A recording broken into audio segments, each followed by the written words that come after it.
हरे कृष्णा।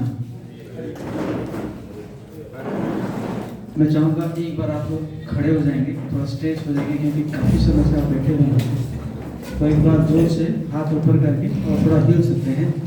हरे कृष्णा कृष्णा कृष्णा हरे हरे, हरे राम राम राम हरे। बहुत बहुत धन्यवाद। इसी से मैंने आप लोगों का आशीर्वाद भी दे दिया।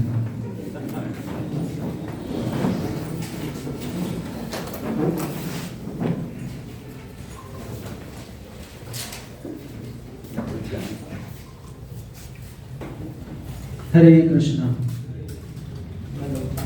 सो ओम ज्ञानतिमिरान्धस्य ज्ञानाञ्जनशलाकया चक्षुरुन्मिलितं येन तस्मै श्री गुरवे नमः। सभा के अध्यक्ष प्रोफेसर अरुण कुमार प्रसाद जी, संरक्षक डॉक्टर विजय कुमार करण जी और हमारे जो मुख्य वक्ता डॉक्टर जितेंद्र नाथ पांडे जी। बहुत प्रभावित हुआ मैं श्रीमद् भागवतम का बहुत सुंदर 2 श्लोक जो उच्चारण किए और परिवेश को एकदम दिव्य वातावरण बना दिए, तो इसलिए मैं आभारी हूँ। डॉक्टर श्री प्रकाश सिंह जी हमारे बहुत पुराने मित्र हैं, काफ़ी बार इस्कॉन मंदिर में आते हैं। एक बार भी जो है स्ट्रेस मैनेजमेंट के ऊपर मैंने एक सेमिनार दिया था सारे डॉक्टर्स को जो टेम्पल में, और काफ़ी सहयोग रहता है इनका, मेरे ऊपर भी आशीर्वाद है। और श्री पीयूष कमल जी बहुत सुंदर अपना प्रवचन रखे, योग के बारे में बताए और मन कैसे शत्रु है और मन कैसा मित्र है उनके बारे में बताए।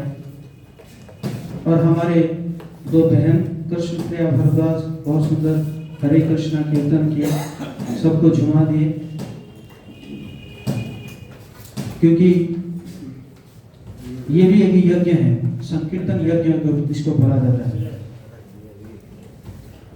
और ऐसे ही रश्मि भारद्वाज जी बहुत सुंदर विवेक और बुद्धि उसके बारे में उन्होंने अंतर बताया। और जो विवेक है उसको हम चेतना भी कहते हैं। तो इस प्रकार बहुत सुंदर ये भगवद गीता के ऊपर जो है चर्चा चल रही है, और बाकी आप सभी गीता प्रेमियों को भी मैं बहुत बहुत धन्यवाद करता हूँ क्योंकि आप सब अपना समय निकाल के आए हैं इस महत्वपूर्ण विषय के ऊपर चर्चा करने के लिए। सबसे पहले मैं शुरू करूंगा कि Shrimad Bhagavad Gita is a love letter. क्या है? Shrimad Bhagavad Gita is a love letter है, प्रेम पत्र है। आप पूछेंगे कैसे कैसे ये प्रेम पत्र है? देखिए, कई बार जो प्रेम पत्र होता है, प्रेमिका को जो है वो प्रेमिक लिखता है कि, या प्रेमिका पूछती है कि कैसे मैं आऊं, तो प्रेमिक बताता है कि ऐसे ऐसे करके आप मेरे पास पहुंच सकते हैं, या इस प्रकार हम एक जगह में मिलन हमारा हो सकता है। श्रीमद् भगवद गीता में कुल मिलाकर 700 श्लोक है, और 700 श्लोक में भगवान कृष्ण ने 582 श्लोक लिखे हैं, बोले। और 582 श्लोक से लगभग 200 श्लोक में भगवान कह रहे हैं कि इस प्रकार करोगे तो मेरे पास आओगे, उस प्रकार करोगे तो मेरे पास आओगे, उस प्रकार करोगे तो मेरे पास आओगे। तो क्या ये प्रेम पत्र नहीं है? बोलिए हरे कृष्णा। तो श्रीमद् भगवद गीता को आप सब इसी प्रकार के प्रेम पत्र आप सबको परम पिता भगवान ने एक प्रेम पत्र दिए हैं। हर श्लोक को उठा लीजिए और उसमें देखिए मेरे प्रिय, या मेरे नाम में लिख देता हूं, मेरे प्रिय जगदीश श्याम मात्रा स्पर्शास्तु कौन्तेय शीतोष्ण सुख दुःखदा अगाम पायनो नित्यस्ताम तितिक्षस्व भारत। लास्ट में your ever well wisher Shri Krishna. बोले हरे कृष्णा। तो ये है प्रेम पत्र। हर श्लोक जो है आपके लिए एक प्रेम पत्र है। तो भगवत गीता जो शुरू होती है वो डिलेमा से, अभी जो डॉक्टर उपेंद्रनाथ पांडे जी बता रहे थे कि अर्जुन का क्या पोजीशन है। कह रहे हैं कि गांडीव मेरे हाथ से सरका जा रहा है, मेरा गला सूख रहा है। ये सब क्या है? डिप्रेशन। इसको डिप्रेशन का लक्षण कहते हैं, डॉक्टर साहब जानते होंगे। सो अर्जुन वाज इन डिप्रेशन। जबकि क्या अर्जुन मूर्ख थे? क्या अर्जुन को शास्त्र नहीं पता था क्या? Arjun was very much learned. उनको सारा वेद शास्त्र पता था। उन्होंने प्रॉपर गुरुकुल में पढ़ाई करके आए थे। अर्जुन के गुरु कौन थे? द्रोणाचार्य। Thank you. तो प्रॉपर पढ़ के आए थे। और अर्जुन जो 6 कारण दे रहे हैं कि मैं युद्ध क्यों नहीं करूंगा, वो प्रॉपर शास्त्र से दे रहे हैं, एकदम शास्त्र से दे रहे हैं। तो यहां से हमें पता चलता है कि आप कितने भी लर्नेड हो, आप कितने भी पढ़े लिखे हो, इस प्रकार का स्थिति आपके जीवन में आएगा। बोलिए हरे कृष्णा। जैसे अर्जुन के जीवन में आया है उसी प्रकार हमारे जीवन में आएगा। वैसे ये है भगवान की लीला। कहते हैं कि भगवान जो है इस प्रकार का स्थिति बनाए, अर्जुन को मोह में डाले जानबूझ के। क्यों? क्योंकि ये भगवत गीता का संदेश हमारे पास आएगा। भगवान कह रहे हैं एवं परंपरा प्राप्तम इमं रागस्य विदु सो कालने महता योग नष्ट परंतप। ये तो परंपरा से आ ही रहा था, लेकिन कहीं ना कहीं ब्रेक हो गया है। इसलिए मैं तुम्हें पहले तो मैं सूर्यदेव विवस्वान को दिया था ये ज्ञान, लेकिन आज मैं दोबारा तुम्हें दे रहा हूं। तो दोबारा देने के लिए एक मौका एक बनाना पड़ेगा ना, परिवेश बनाना पड़ेगा। इसलिए भगवान जानबूझ के अर्जुन को क्या किए? मुंह में डाल दिए। जैसे आप बता रहे थे कि अर्जुन को जानबूझ के भगवान ने क्या किया? उनके पास लेकर खड़ा किए जो कि उनके बहुत प्रिय थे। द्रोणाचार्य उनके गुरु, भीष्म पितामह जिनके गोदी में वो खेले थे बचपन में, उनको भी मारूंगा। तो इस प्रकार शुरू होता है। फिर अर्जुन जो है बहुत प्रकार के शास्त्रों से बताते हैं कि ये नहीं करना चाहिए, इसी प्रकार 6 कारण देते हैं। और उसके बाद फिर थक जाते हैं। और थक के फिर क्या बोलते हैं? कार्पण्य दोषो बहुत स्वभाव पृच्छामि तम धर्म सम्मूढ़ चेता ये श्रेयसा निश्चितम ब्रूहि तन्मे शिष्यस्ते हम साधिमं तम प्रपन्नम। अब नहीं होगा, अब है ना, अब मेरे से नहीं होगा, अब मैं आपका शिष्य बन गया हूं। पहले मित्र थे और अब मैं शिष्य बन गया हूं। अभी जो हमारे बीच में जो वार्तालाप होगी वो उसमें गुरुत्व आएगा। क्यों? आप गुरु बन गए और मैं शिष्य बन गया हूं। अभी जो हमारा जो टॉक होगा that will be very grave talk, जो कि मित्र के बीच में नहीं होता है। सखा मित्र के बीच में ऐसा ग्रेव टॉक नहीं होता है। तो इस प्रकार तो ये जो स्थिति है, ये स्थिति हम सब में आएगा। आप जानते होंगे अभी 2-4 दिन पहले एक AI इंजीनियर वो सुसाइड किया है और एकदम 1 घंटा का जो है एक वीडियो बनाया, क्यों सुसाइड करने जा रहा हूँ बैंक में। और उसके ऊपर पूरा एकदम सुप्रीम कोर्ट में भी बवाल चल रहा है कि कैसे हुआ ये, क्योंकि उसने पूरा खोल के रख दिया है जो है जुडिशियल सिस्टम का, जो ना पूरा जो वीक पॉइंट को खोल के उसने रख दिया। तो देखिए एक AI का इंजीनियर, उसके साथ भी ये हो रहा है और इसी प्रकार सबके साथ। कुछ दिन पहले हमारी शायद बक्सर के DM थे, भी सुसाइड किए थे जाके गाजियाबाद में। तो इसी प्रकार कहने का मतलब है आप कितने भी लर्नेड हो, इस प्रकार की स्थिति आपके जीवन में आएगा और उस समय आपको गुरु ग्रहण करना जरूरत पड़ेगा, जैसे अर्जुन ने गुरु ग्रहण किया।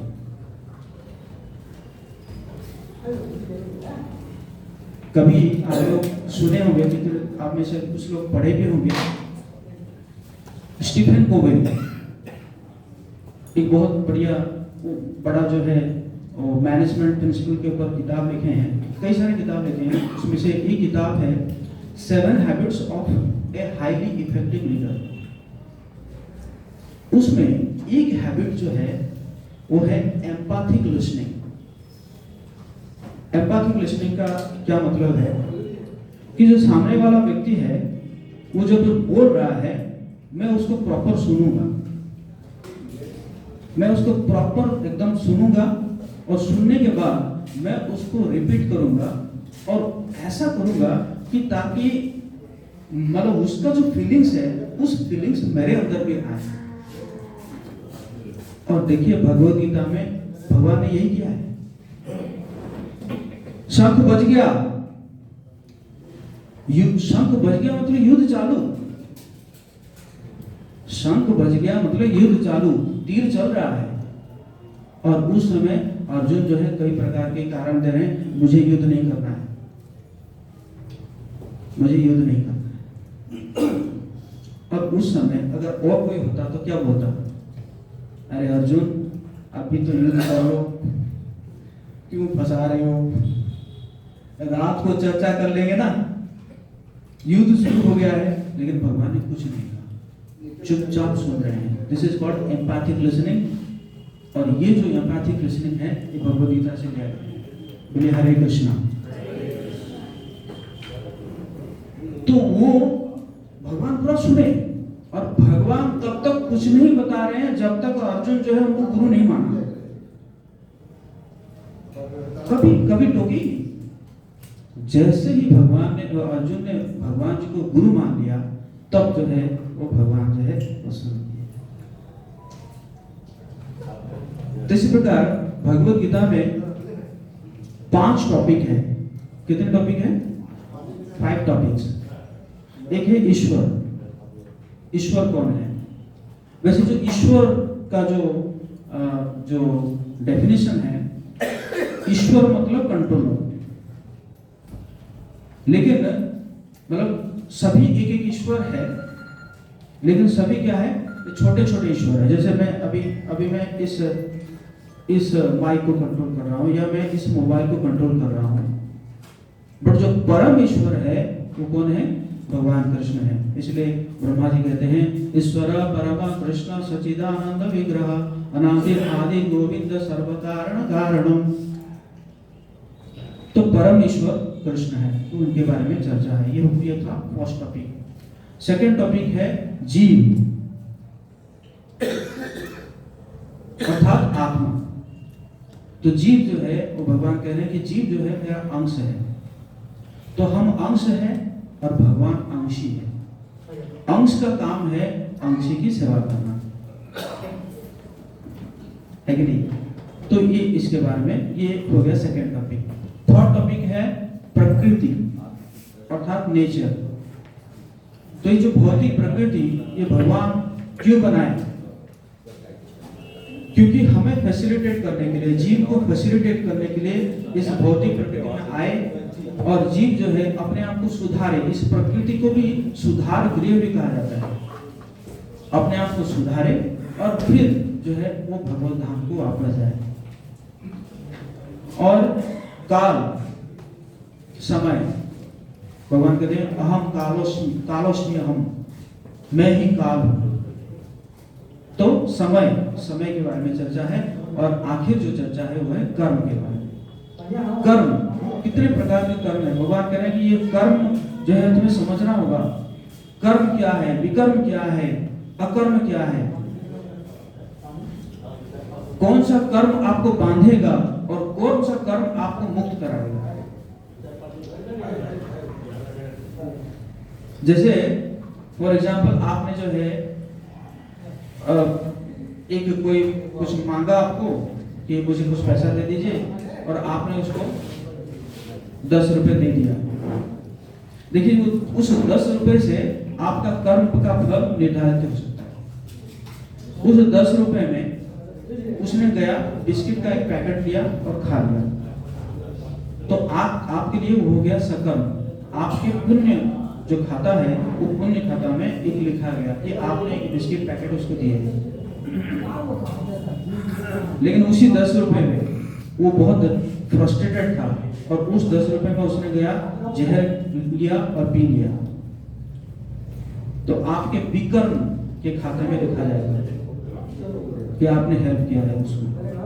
आप कहेंगे मैं तो जानता नहीं हूं, तो ना जाने तो क्या हुआ। अज्ञानता जो है, अज्ञानता से कोई माफी नहीं है। जैसे आप कहेंगे कि मैं, फॉर एग्जाम्पल मेरे साथ ऐसा हुआ, मैं 2004 में दिल्ली में स्कूटर चला रहा था और मैं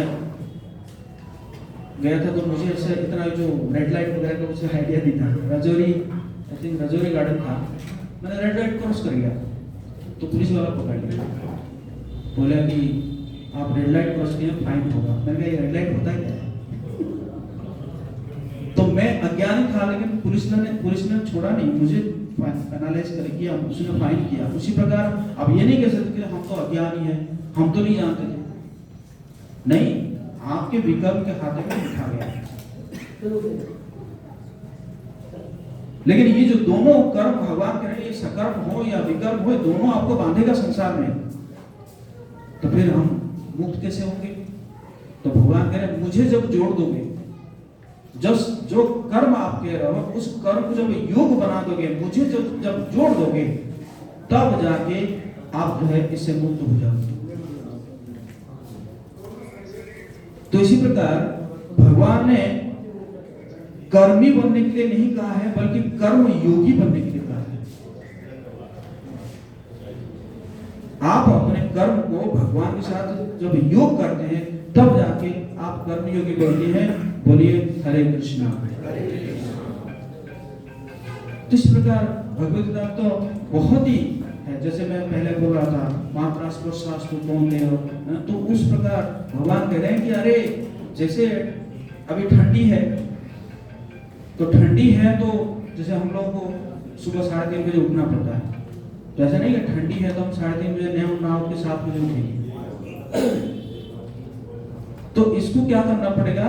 जैसे ठंडी है, गर्मी है, गर्मी में जो है माता जी लोग कहेंगे नहीं नहीं हमें किचन में कुकिंग नहीं करना है, हम तो अब रेस्टोरेंट से खाना मंगवा के खाएंगे। ये होता है क्या? जैसे ठंडी में हम लोग उसको टॉलरेट करके सुबह 3:30 बजे उठ रहे हैं, जैसे माताएं गर्मी में भी क्या करते हैं? अपना कुकिंग करते हैं। तो उसी प्रकार ये जो सुख और दुख, इसको भी टॉलरेट करना पड़ेगा। शीतोष्ण सुख दुखदा, इसको टॉलरेट करना पड़ेगा। तो इसी प्रकार जो है कई प्रकार के प्रिंसिपल है, जैसे हमारे जो पीयूष कमल जी बता रहे थे कि मन हमारा अगर कंट्रोल होता है तो मन हमारा मित्र हो सकता है, और मन अगर संयमित नहीं है तो ये क्या होगा? ये हमारा शत्रु हो सकता है। तो इसलिए मन को कैसे संयमित किया जाएगा कि मंत्रायते इति मंत्र, मंत्रों के माध्यम से जो है हम क्या कर सकते हैं? इस जो है मन को हम संयमित कर सकते हैं। और भी कई प्रकार के जो है प्रैक्टिकल टिप्स हैं। तो इसी प्रकार जो है हमें अपने कर्मों को जो है योग करना पड़ेगा। एक बार मैं State Bank of India regional office में एक दे रहा था, फिर tips to convert stress to smile, उसके ऊपर मैं एक सेमिनार दे रहा था। तो मैंने एक वर्कशॉप कराया कि आप जैसे प्राणायाम के साथ भी भगवान का नाम जप कर सकते हैं। मैं ऐसे कराया कि एक बार आप सांस लीजिए और 3 बार जो है महामंत्र कीजिए। मैं शायद आपको भी कराया था वहाँ पे जो टेम्पल में। तो एक व्यक्ति ने मुझे प्रश्न पूछा कि इससे क्या होगा? मैंने कहा क्यों? बोले मेडिटेशन करना चाहिए, मेडिटेशन उससे कुछ होगा। मैंने कहा अच्छा। मैंने कहा अच्छा, आपको पता है हिरण्यकशिपु भी मेडिटेशन करते थे, यू नो? हाँ। उन्होंने कहा मेडिटेशन करके क्या बन गए? 36,000 साल तक हिरण्यकशिपु मेडिटेशन किए, एक उंगली के ऊपर खड़ा होकर शरीर के सारे मांस वगैरह सब गल गया। अमर बनने के लिए जा रहे थे और लगभग अमरत्व प्राप्ति हो गई थी, क्योंकि ब्रह्मा जी ने वो एग्रीमेंट पे साइन कर दिया। जैसे एग्रीमेंट में उन्होंने कहा था कि जल में नहीं मरूंगा, स्थल में नहीं मरूंगा, घर में नहीं मरूंगा, बाहर में नहीं मरूंगा, है कि नहीं? इस प्रकार, है ना, अस्त्र से नहीं मरूंगा, शस्त्र से नहीं मरूंगा। तो जब एग्रीमेंट साइन हो गया, ब्रह्मा जी ने साइन कर दिया, तो लोग बोले तो मैं तो अमर हो गया। लेकिन क्या हुआ? उस अमरत्व का वैलिडिटी रहा सिर्फ 5 साल। प्रहलाद महाराज जन्मे और 5 साल के बाद भगवान नरसिंहदेव आए और फाड़ दिए। ये हुआ मेडिटेशन। फिर मैंने और भी एग्जांपल दिया। मैंने कहा रावण भी मेडिटेशन करते थे, तो क्या बने? जो कुंभकर्ण भी मेडिटेशन कोई करता। तो मेडिटेशन जब तक भगवान से योग नहीं होगा, तब ये मेडिटेशन से असुर भी बन सकते हैं। बोलिए हरे कृष्णा। तो सब कुछ को आपको भगवान के साथ योग करना पड़ेगा। उसी प्रकार ये भी मेडिटेशन है, इसको बोलते हैं मंत्रा मेडिटेशन। जब आप करते हैं Hare Krishna Krishna Krishna Hare Hare, Hare Ram Ram Ram Hare Hare, this is also mantra meditation. और इसको भगवान की पुष्टि करते हैं भगवत गीता के 10वां अध्याय का 25 नंबर श्लोक में कहते हैं कि यज्ञानाम जप यज्ञोस्मि, जितने यज्ञ हैं उस यज्ञों में मैं क्या हूं? जप यज्ञ।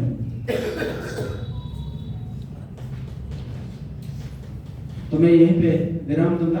बेसिकली हमें भगवत गीता को पढ़ना चाहिए और प्रॉपर गाइडेंस में पढ़ना चाहिए। और ऐसे मैंने तो प्रण किया है कि हर साल कम से कम 500 लोगों को मैं भगवत गीता पढ़ाऊंगा। बोलिए हरि बोल। मैं पिछले 2-3 महीना पहले भी एक 18 दिन का कोर्स दिया था, कल से फिर स्टार्ट कर रहा हूँ। इंग्लिश में रहेगा। और मैं तो कल बहुत ही आश्चर्य हुआ, एक लड़की रहती है सऊदी अरब में, 17 साल की लड़की है। उसने रजिस्टर किया है और उसने लिखा है कि मैं पढ़ना चाहती हूँ गीता। मुझे बहुत दिनों से मन था, मैं पढ़ना चाहती हूँ। मैं आश्चर्य हो गया कि 17 साल की लड़की है और लड़की कहाँ? सऊदी अरब में 12th ग्रेड पढ़ रही है।